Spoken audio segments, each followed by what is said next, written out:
The velocity of the wind within the cyclone often exceeds 100 kilometres per hour. तो यहाँ बताया जा रहा है जो साइक्लोन की स्पीड होती है वो लगभग 100 किलोमीटर पर आवर की स्पीड से फैलती है। ठीक है। It moves steadily over the ocean surface, but after reaching the coastal areas it become weak due to friction with land and shortage of moisture। तो बताया जा रहा है कि ये जो समुद्र सतह है मीन्स वहाँ से वो उठती है और ये कोस्टल एरियाज़ में क्या करती हैं, पहुँचने लगती हैं, लेकिन वहाँ पे ये थोड़ी सी कमज़ोर पड़ने लगती हैं क्योंकि वो लैंड से टकराती हैं और वहाँ पे नमी की कमी हो जाती है। ठीक है। द काम centre is called the eyes of the cyclone. जो काम सेंटर होता है साइक्लोन मतलब काम सेंटर जो होता है वही उसकी आँख होती है, मतलब वही उसका सेंटर होता है जिसे हम मतलब साइक्लोन कहते हैं, जो साइक्लोन का सेंटर होता है। Okay. It is surrounded by winds of ह्यूरिकेन force. यहाँ पे जो साइक्लोन होता है वो पूरी चारों तरफ से एक हवा से क्या होता है, फोर्स्ड होता है, उस पर बल लगा हुआ होता है जिसे हम ह्यूरिकेन फोर्स कहते हैं। Okay. There is a fine weather at the centre of the cyclone whereas in other part it is cloudy and prone to heavy rains. यहाँ बताया जा रहा है कि जो साइक्लोन के सेंटर में जो वेदर होता है वो काफ़ी ठीक होता है, मतलब ठीक ठाक होता है, जबकि इर्द गिर्द वाले पार्ट पे या फिर अगल बगल वाले पार्ट में बहुत बादल जैसा मौसम होता है और बारिश जैसा मौसम बना रहता है। Okay. The tropical cyclones are accompanied by heavy rains and are often disasters। जो ट्रॉपिकल रेन मतलब ट्रॉपिकल साइक्लोन्स होते हैं ये बहुत भारी मात्रा में मतलब बारिश को लेकर आते हैं, जिसकी वजह से ये कहीं ना कहीं डिजास्टर का रूप ले लेता है। ठीक है। Trees get uprooted, houses collapse, telecommunication lines gate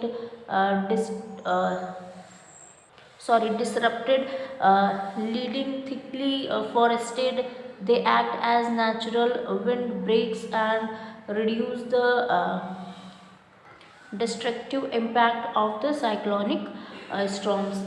तो यहाँ बताया जा रहा है कि किस तरीके से जब ये सारी चीज़ें होती हैं तो बहुत सारे पेड़ जो होते हैं वो उखड़ जाते हैं, घर एक दूसरे में मिल जाते हैं, जो कम्युनिकेशन के जो लाइंस होते हैं वो सब टूट जाते हैं, बहुत ज़्यादा बड़े मात्रा में लोगों की जान भी चली जाती है, उनकी प्रॉपर्टीज़ भी चली जाती है।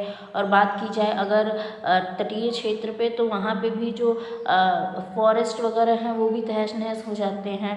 तो एक तरीके से जो फॉरेस्ट होता है थोड़ा सा वो संभालने की कोशिश करता है और वो क्या करता है, वो एक मतलब एक नेचुरल विंड होता है जो कि ये सारी चीज़ों को क्या करती है, मतलब एक नेचुरल विंड ही होता है जो साइक्लोन का पूरा रूप ले लेता है, तूफान का रूप ले लेता है, फिर वो बहुत सारी चीज़ों को तहस नहस कर देता है। ठीक है। अगर बात की जाए मतलब एशिया ट्रॉपिकल साइक्लोन अगर बात की जाए वेस्टर्न पैसिफिक जो कि एशिया ट्रॉपिकल साइक्लोन की बात की जाए, मतलब एशिया के इर्द गिर्द जो ट्रॉपिकल क्षेत्र हैं वहाँ पे इसको टाइफून के नाम से जाना जाता है। मीन्स वेस्टर्न पैसिफिक एरियाज़ में इसे क्या कहा जाता है, टाइफून के नाम से जाना जाता है। यहाँ पे कुछ प्रिकॉशंस बताए गए हैं कि आप साइक्लोन्स के अगेंस्ट किस तरीके से प्रिकॉशंस को फॉलो कर सकते हैं और खुद को सुरक्षित रख सकते हैं। ओके। अगर आपको साइक्लोन की संभावना लगती है या फिर साइक्लोन का कुछ समझ में आता है कि साइक्लोन आने वाला है, तो फिर आपको क्या करना चाहिए, अपने घर को सुरक्षित कर लेना चाहिए, प्लस अगर आपको लगे आप कहीं सेफ प्लेस पे जा सकते हैं। उसके बाद यहाँ पे आपके पास गवर्नमेंट हॉस्पिटल या फिर गवर्नमेंट एजेंसीज़, पुलिस, इन सब चीज़ों के नंबर आपके पास होने चाहिए कि आपको जिस तरीके से भी हेल्प मिल सके, मतलब आप ये सारी चीज़ें आपके काम आ सके अगर ऐसे सिचुएशन बनती है तो। नेक्स्ट बता रहा है कि आपके पास आपके घर में एक इमरजेंसी किट रेडी होनी चाहिए। उसके बाद आपको time to time television radio के द्वारा आपको वेदर की जानकारी लेनी चाहिए, ठीक है। और अगर आपके घर के आसपास या फिर आप कहीं ऐसी जगह जाते हैं जहाँ पे फ्लड का वाटर है, तो वहाँ से आपको थोड़ी सी दूरी बनाए रखनी चाहिए, क्योंकि उसमें हो सकता है कि कुछ जहरीले सांप वगैरह हों, आपको काट सकते हैं। तो ये सारी चीज़ों का आपको ध्यान देना चाहिए। आपको समुद्री क्षेत्र में नहीं जाना चाहिए या फिर तटीय क्षेत्र में नहीं जाना चाहिए ऐसे समय पे। आपको ऐसे समय में ध्यान रखना चाहिए कि आपके पास भरपूर मात्रा में, मतलब सफिशिएंट अमाउंट में आपके पास खाना होना चाहिए, प्लस आपके पास वाटरप्रूफ बैग्स होने चाहिए। Okay, now next is tornado. तो टॉर्नेडो क्या होता है? ये एक रोटेटिंग कॉलम होता है जो हवा के साथ ही फैला हुआ होता है कुछ मीटर तक, और ये मतलब हो सकता है कुछ मीटर तक या फिर हो सकता है ये कई किलोमीटर तक फैला हुआ होता है, ठीक है। ये फनल शेप में होता है और ये भी कहीं ना कहीं साइक्लोन की तरह ही होता है। ये जब इसका रौद्र रूप होता है तो ये भी बहुत सारे डिजास्टर्स करते हैं, ठीक है। तो इस तरीके से ये टॉर्नेडो होता है। ये ऐसा होता है कि आप इसको आँख से देख भी सकते हैं, मीन्स ये पूरे आकाश से लेके मीन्स बादलों से होके ये पूरे ग्राउंड तक टच्ड होता है, लेकिन ये कुछ ही समय में एक बड़ा रूप, मतलब विशाल रूप ले सकता है। और इस तरीके से ये क्या करता है, ये जब बहुत ज़्यादा डेंजरस रूप लेता है तो ये बहुत सारे डिजास्टर्स करते हैं।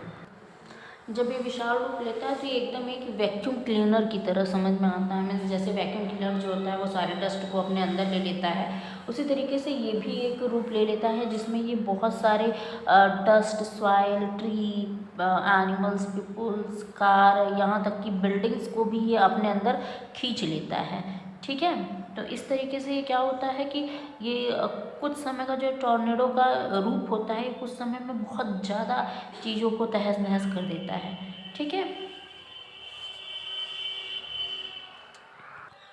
जो वीक सी गोइंग टॉर्नेडोज होते हैं इनको वाटर स्पाउट कहते हैं, जिसे जो ज़्यादातर जो ट्रॉपिकल वाटर होते हैं वहाँ पे इनकी फ्रिक्वेंसी जो होती है, मतलब वो थोड़ी सी ज़्यादा होती है इनकी।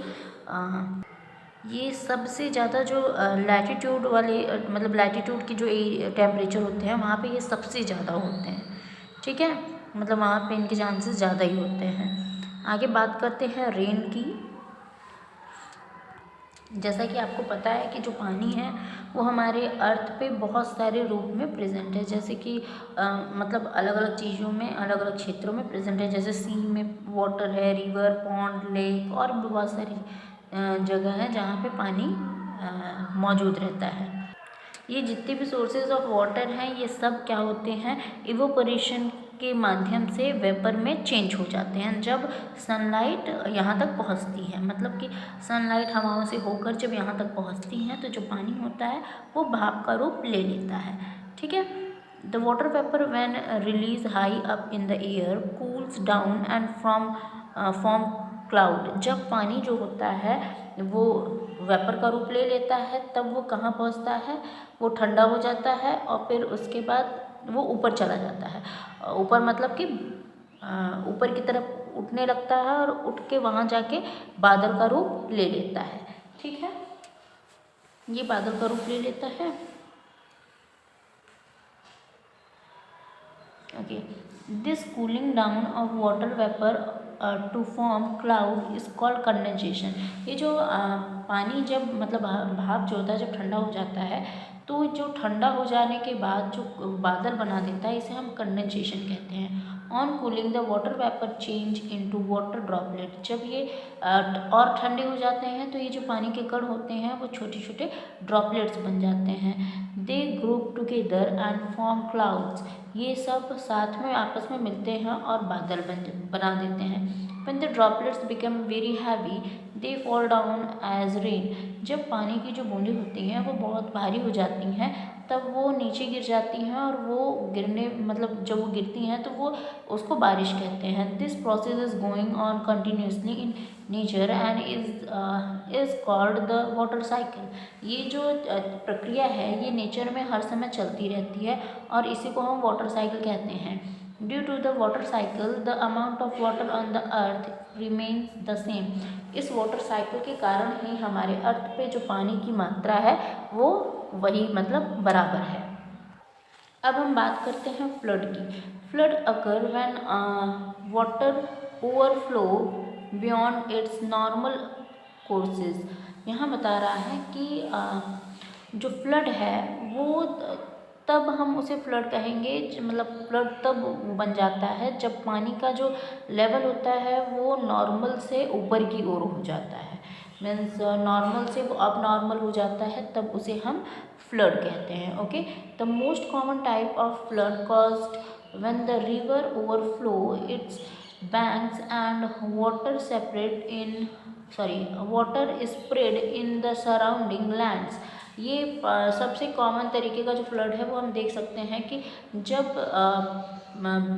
रिवर्स का जो पानी होता है वो अपने किनारों से ऊपर आने लगता है और आके वो पूरे मतलब इर्द गिर्द के क्षेत्र में फैल जाता है तब हम उसे क्या कहते हैं, उसे फ्लड कहते हैं। The danger of life and property due to flood is called the flood hazard। और फ्लड की वजह से जो प्रॉपर्टीज़ या फिर लाइफ को जो डेंजर खतरा महसूस होता है या फिर खतरा होता है उसे हम फ्लड हैज़ार्ड कहते हैं। The maximum amount of water that river can hold is known as the river canal capacity.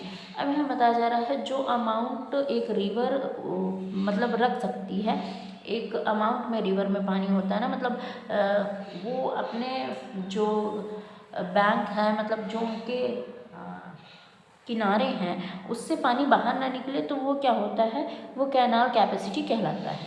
Okay, अब यहाँ पे बता रहा है flood can be cause due to. जो फ्लड है वो किस कारण होता है। सबसे पहली चीज़ यहाँ बताया जा रहा है कि बहुत ज़्यादा जोर से यहाँ पे पहला बता रहा है कि strong tides and storm in the sea. जो स्ट्रॉन्ग टाइड्स होते हैं और बहुत स्ट्रॉन्ग मतलब तूफ़ानी जो सीज़ होते हैं उसके कारण भी क्या होता है, फ्लड जो होता है वो आ सकता है। Change in course of a river. यहाँ पे जो रिवर का कोर्स है उसके चेंजेस से भी फ्लड आ सकता है। Less discharging capacity of a canal. एक कैनाल में जो उसकी कैपेसिटी है उसमें जो डिस्चार्जिंग होती है कम ज़्यादा जो भी होता है उससे क्या होता है, फ्लड के आने की संभावना होती है।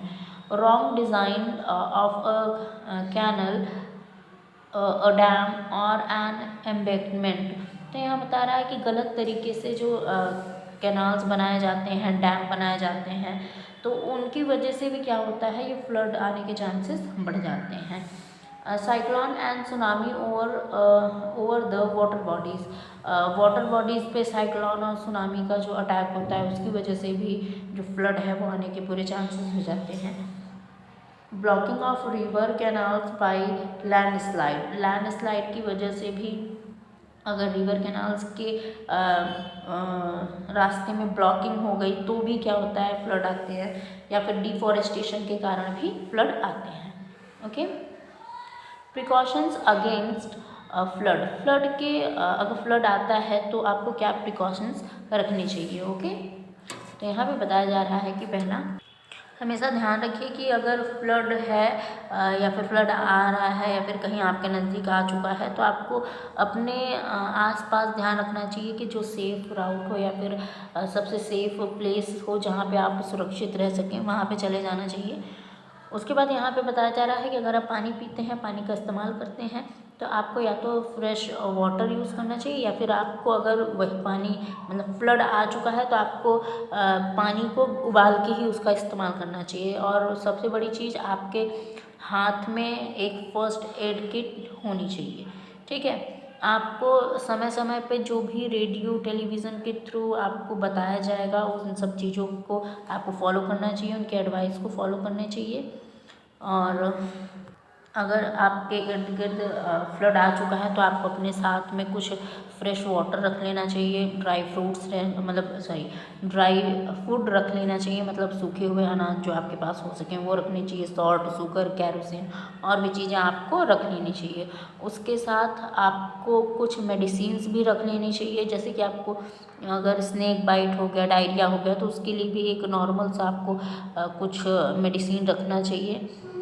और कोशिश कीजिए कि ऐसे समय पे आपके घरों की लाइट डिस्कनेक्टेड रहे, मीन्स जितने भी पावर हो वो ऑफ रहे और इलेक्ट्रिसिटी से आप दूरी बनाए रखें। ठीक है, तो इस तरीके से आपका चैप्टर कंप्लीट होता है। Let us start the exercise of the chapter.